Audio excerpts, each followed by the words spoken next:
에베소서를 지금 우리가 본문을 보는데요. 에베소서는 바울이 그의 사역 동안에 가장 오래 머물렀고, 그리고 가장 많이 심혈을 기울여서 그의 삶에 많은 애정을 가지고 있던 에베소 교회에 편지를 보내는 그런 서신입니다. 바울은 이 에베소에 3년을 있었죠. 그리고 그곳에서 두란노 서원을 만들어서 직접 가르치기도 했던 그런 곳이 바로 이 에베소 교회입니다.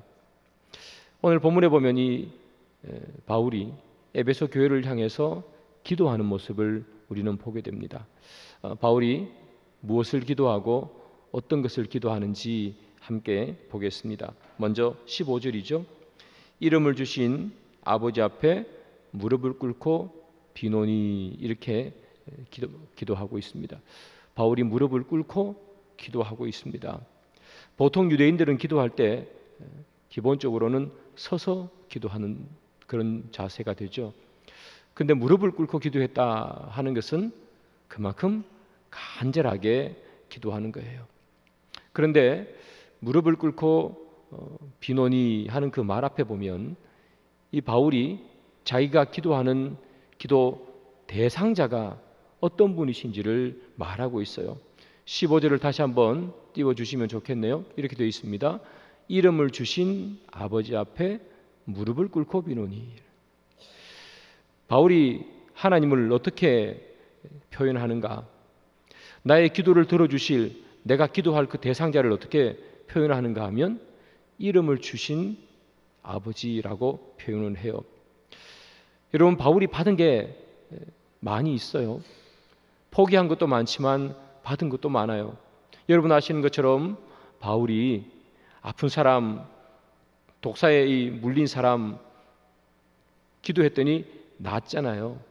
치유의 능력을 가지고 있었던 것이 바울입니다. 복음을 전하니까 많은 사람들이 예수를 믿게 됐어요. 복음 전파의 능력도 가지고 있었던 것이 바울이죠.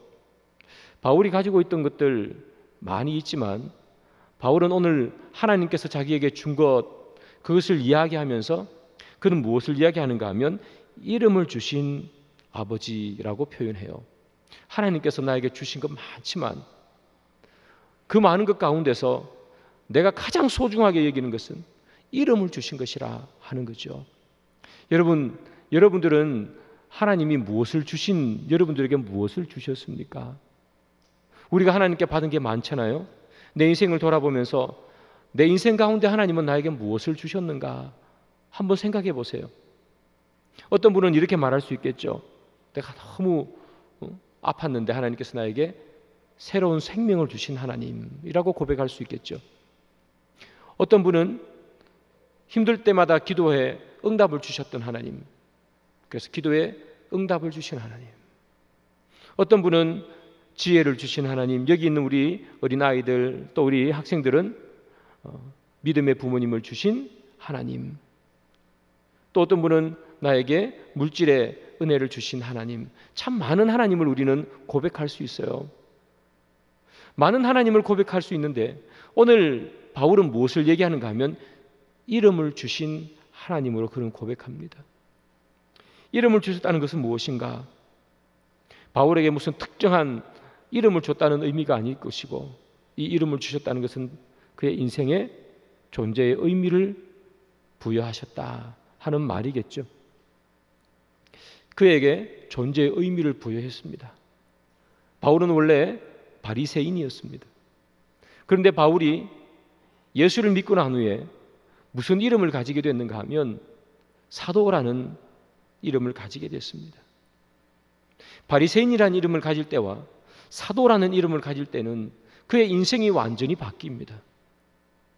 바리새인이라는 이름을 가질 때 오른쪽으로 걸어갔다면 사도라는 이름을 가졌을 때는 완전히 반대인 왼쪽 길로 걸어갔던 것이죠. 하나님께서 그에게 무슨 이름을 주셨는가, 하나님께서 그에게 어떤 의미로 다가왔는가는 그의 인생을 바꾸는 것이고 삶의 방향을 바꾸는 것이죠. 그래서 바울은 이름을 부여하셨다, 자기에게 존재 의미를 부여하셨다고 말합니다. 하나님은 바울에게 그의 인생의 사도라는, 하나님의 자녀라는 존재 의미를 주신 거예요. 그것을 받으니 그의 인생이 변화되는 것이고 그의 길이 달라지는 거죠. 사랑하는 여러분, 우리 신앙의 가장 기본은 무엇인가 하면 하나님이 누구신지를 고백하는 거예요. 여러분들에게 하나님은 어떤 하나님이시고, 오늘 여기 나와 있는 우리 초등학생들, 그리고 유치원 아이들, 어린아이들, 그리고 우리 중고등부 학생들, 여러분들에게 하나님은 어떤 하나님이신가요? 나에게 하나님이 어떤 하나님이신지가 얼마나 중요한지 아십니까? 바울은 그 전까지는 하나님을 알기 전에, 예수님을 알기 전에는 율법을 열심히 따랐던 바울이었지만, 예수님을 믿고 난 후에 그는 복음을 따라가는 바울, 인생이 바뀌잖아요. 저는 여러분들의 인생에 하나님이 누군지를 분명히 아시는 분들이 되기를 소망해요. 하나님이 누군가, 하나님은 나에게 뭘 주시는 하나님입니까? 여러분, 하나님은 우리에게 무엇을 주시는 하나님입니까? 우리가 죽으면 천국을 보내주시는 하나님이십니까? 그렇죠. 그런데 그것만으로 끝나면 복음이 얼마나 앙상하고 복음이 얼마나 볼품이 없습니까? 하나님은 우리에게 죽으면 천국을 보내주시는 하나님이시지만, 그러나 하나님은 그런 하나님을 넘어서는 하나님이신 것이죠. 우리는 피조물임에도 불구하고 우리 스스로 우리의 인생의 주인이 되고자 달려갔던 자들이에요. 그러나 주님께서 이 땅에 오셔서 우리의 인생 길을 바꿔주시고 우리의 인생에 참 의미를 주신 분, 하루하루를 살아가야 될 이유를 주신 그분 아니시겠어요?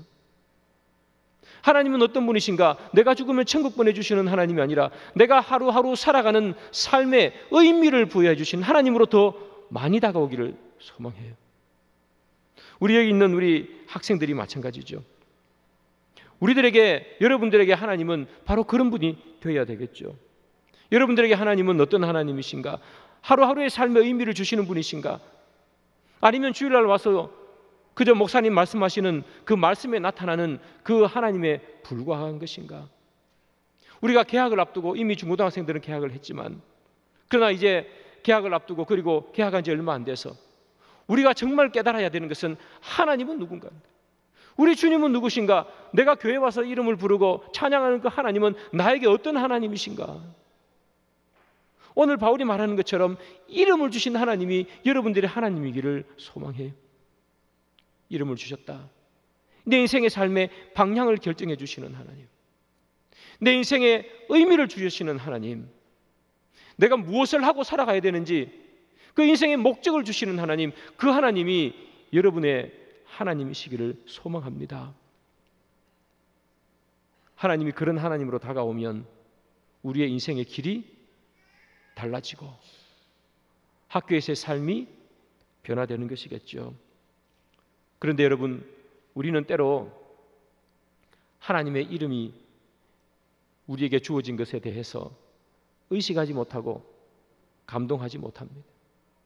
왜냐하면 우리는 늘 하나님의 이름이 우리를 의미를 부여해 주는 것이 아니라 세상에서 우리에게 불러주는 이름이 우리에게 의미를 부여한다고 생각했기 때문이죠.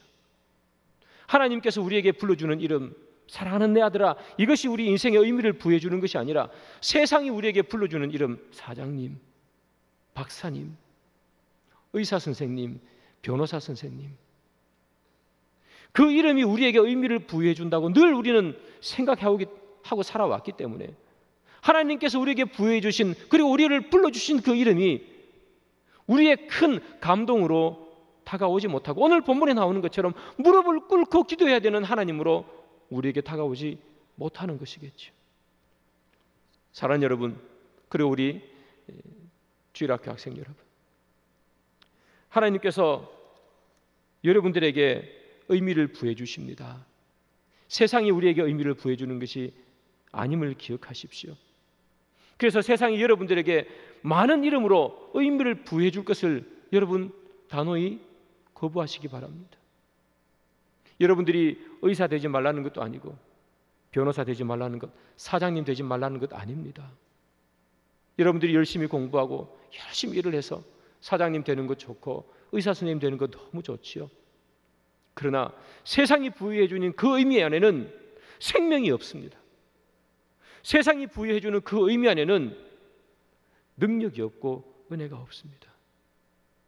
여러분들이 열심히 해서 그것을 그 길을 갈 수는 있겠지만, 그리고 하나님께서 주신 그 길이기에 열심히 일을 할 수 있겠지만, 그러나 그 길보다, 그 이름보다, 세상이 주는 이름보다 더 값진 이름이 있다는 것을 우리 모두는 기억해야 합니다.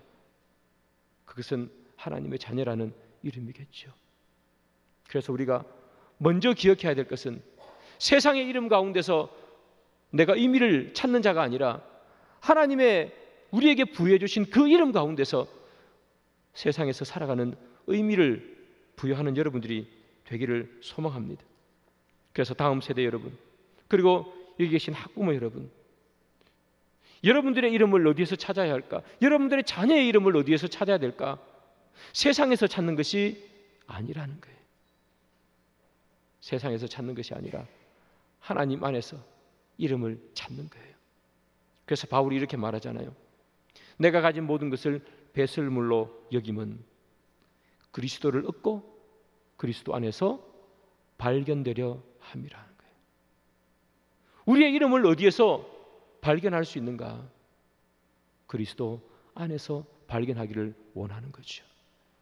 세상 안에서 발견하려고 얼마나 많은 사람들이 애를 씁니까? 여러분들도 세상 안에서 여러분들의 이름을 나타내기를 소망할 수 있습니다. 그러나 그것보다 먼저 하나님 안에서 우리의 이름을 발견할 때 세상에서 안에서 발견되어지는 이름에 우리는 의미를 부여할 수 있고 거기에 함몰되지 않을 수 있는 것이겠죠.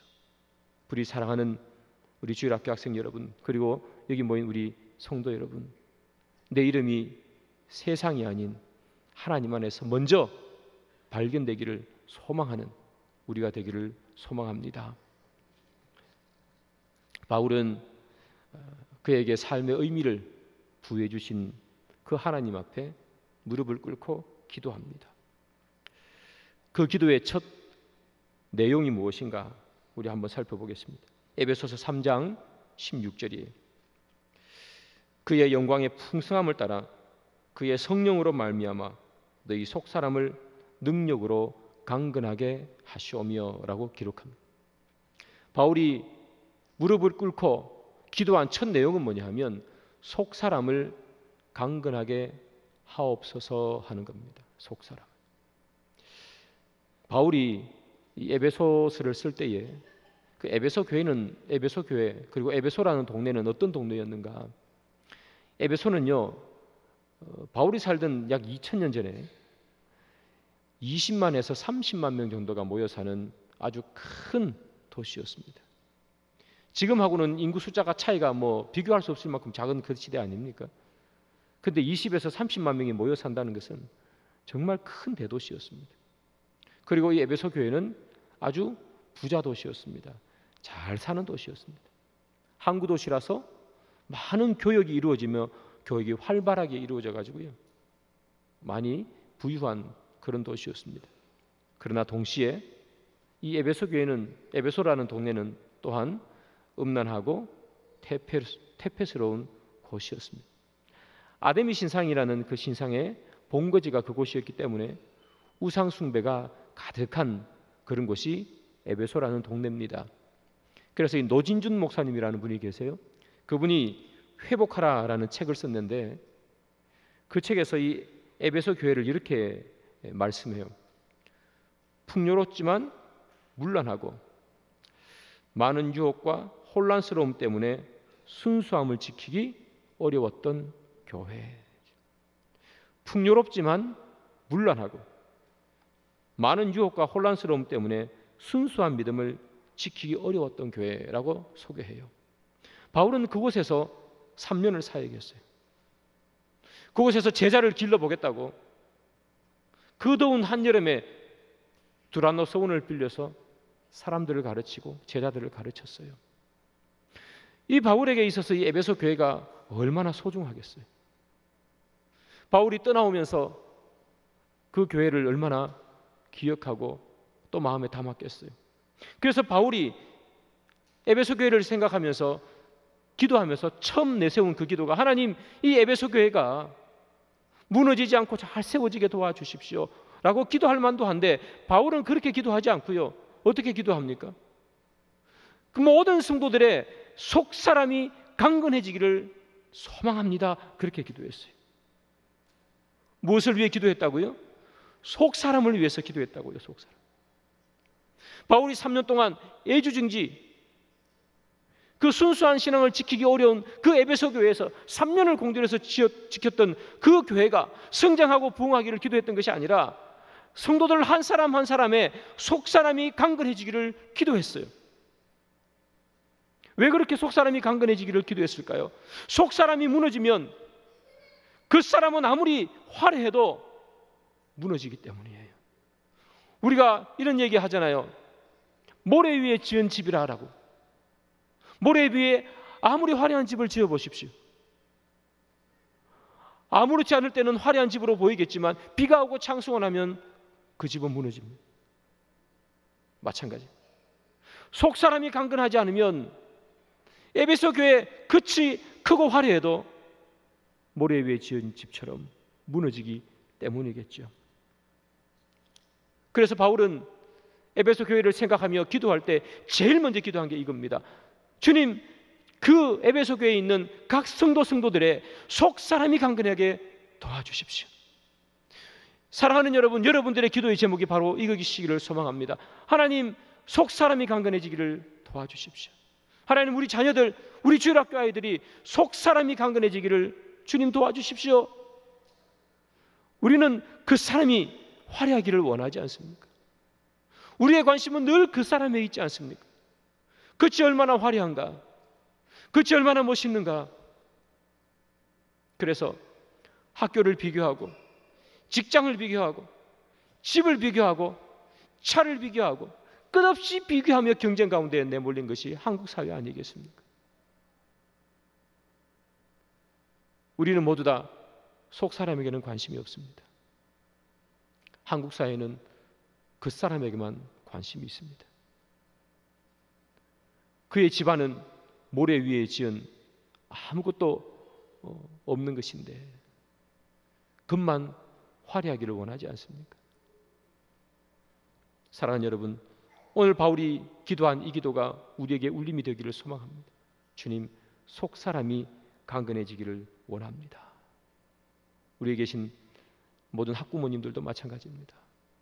여러분들의 자녀가 겉도 속도 다 건강하면 얼마나 좋겠습니까? 그치 건강하지 말라는 이야기가 아닙니다. 그치 화려하지 말라는 이야기도 아닙니다. 속이 먼저라는 이야기입니다. 속 사람이 강건할 때 그 사람이 빛이 나는 겁니다. 여러분, 우리 모두의 기도의 제목이 바로 이것이어야 되겠죠. 에베소 교회는 풍성하지만 문란해서 순수함을 지키기 어려운 교회라고 그렇게 말하지 않습니까? 그 에베소 교회의 그 상황이 지금 우리 21세기를 살아가는 지금 이 순간과 무엇이 틀립니까? 우리는 얼마나 풍성합니까? 그런데 얼마나 문란합니까? 순수함을 지키기가 얼마나 어렵습니까? 그런 시대에 우리가 기도해야 될 가장 1번은 무엇인가 하면 하나님, 우리 아이들의 속 사람이 강건하기를 원합니다 아니겠습니까? 여러분, 그 사람은 화려한데 속이 무너져 내려서 그체 화려함마다 화려함이 다 무너내져 버린 그런 사람들이 얼마나 많습니까? 얼마나 많은 연예인들이 그치 그렇게 화려함에도 불구하고 무대가 꺼지고 조명이 다 끝나고 난 후에 속 사람에 채워진 것이 없어서 공허함을 느끼며 살아가지 않습니까? 여러분, 사울을 보십시오. 사울의 그 사람이 얼마나 화려합니까? 그는 왕이었습니다. 화려한 옷을 입었을 것입니다. 산의 진미를 먹었을 것입니다. 그가 쓰는 의자, 그가 쓰는 책상, 그가 쓰는 모든 것 최고로 좋은 화려한 것이었을 것입니다. 그러나 사울의 속 사람이 비어 있으니 그는 늘 불안했고 그는 늘 두려워 떨었습니다. 그래서 그 앞에서 음악을 연주하는 다윗을 보면서 창을 던진 것이 사울입니다. 그는 늘 불안했습니다. 하나님께서 그를 왕으로 세우셨음에도 불구하고 뭐가 그렇게 두렵습니까? 속 사람이 채워져 있지 않으니 그는 불안했습니다. 다윗이 자기 자리를 빼앗을까? 혹 다른 사람이 자기 자리를 빼앗을까? 늘 불안해서 살았습니다. 불안에 떨었습니다. 그리고 그는 정신불능증 같은 증세도 보이지 않습니까? 속 사람이 채워지지 있지 않으면 그가 왕이라 해도 그는 그런 비참한 인생을 사는 것이죠. 그러나 다윗을 보십시오. 그는 얼마나 그 사람이 힘든 인생을 살았습니까? 광야를 쫓겨다녔으니 먹을 것을 제대로 먹었겠습니까? 입을 것을 제대로 입었겠습니까? 마음 편히 잠 한 번 잤겠습니까? 늘 사울의 군대가 그를 쫓아오지 않습니까? 이곳저곳으로 피해가고 때로는 미친 척하며 침을 흘려야 하는 것이 다윗의 인생이었습니다. 그럼에도 불구하고 그 사람이 단단하니 그가 하는 말이 무엇입니까? 내가 요동치 아니하리라고 노래하지 않습니까? 그런 상황 속에서도 왜 요동치 않고 그는 왜 흔들리지 않습니까? 하나님이 그와 함께 계심을 그는 믿었기 때문이겠죠. 그래서 그는 속 사람이 흔들리지 않았습니다. 그래서 그치 힘들었어도 그는 견딜 수 있었고, 사울은 하나님을 알지 못하고 하나님을 믿지 못하니 그치 그렇게 화려해도 속은 텅 빈 강정처럼, 마치 모래 위에 쌓은 집처럼 무너져만 가고 두려워만 가고, 그리고 그는 힘들어져만 갔습니다. 사랑하는 우리 학생 여러분, 그리고 사랑하는 학부모 여러분, 여러분들의 자녀의 그 사람이 아닌 속 사람을 먼저 보시기 바랍니다. 그 사람도 중요하죠. 그러나 속 사람이 하나님의 이름을 부르는 자인가? 우리 아이가 과연 하나님 앞에서 신앙생활하며 살아가기를 소원하는 아이로 자라가고 있는가? 그의 인생을 놓고 기도하며, 작은 입술이지만 기도하며 살아가고 있는가를 우리는 먼저 보셔야 합니다. 그래야 에베소 같은 풍성하지만 문란한, 그래서 순수한 믿음을 지키기 어려운 이 세대 속에서 하나님의 사람으로 살아갈 수 있는 것이겠죠. 오늘 이 밤 블레싱 더 넥스트라는 이름으로 우리 아이들이 이곳에 모였습니다. 사랑하는 여러분, 그리고 학부모 여러분, 우리 아이들을 위해서 그렇게 기도해 주시기를 바랍니다. 우리 아이들이 속 사람이 채워지는 아이들, 성령의 충만함으로 그 속이 하나님의 자녀로 단단히 서 있는 아이들, 세상에서 불려지는 이름으로가 아니라 하나님께서 우리를 부르는 그 이름 때문에 기뻐하고 즐거워하는 아이들로 자라갈 수 있도록 여러분 기도해 주시길 바랍니다. 그리고 우리 주일학교 아이들도 마찬가지입니다. 여러분들이 신앙생활하고 학교생활하고 얼마나 두 것을 함께 하는 것이 힘든 줄 압니다. 그럼에도 불구하고 하나님을 알고 하나님을 익혀가며 훈련받아 가시는 여러분들이 되기를 바랍니다. 세상에서 아무리 이름이 나도 속 사람이 무너지면 설 수 없다는 것을 여러분 반드시 기억하시고, 여러분들의 학생의 시간 동안서 우리의 속 사람을 채워나가는 그런 여러분들이 되기를 주님의 이름으로 축복합니다.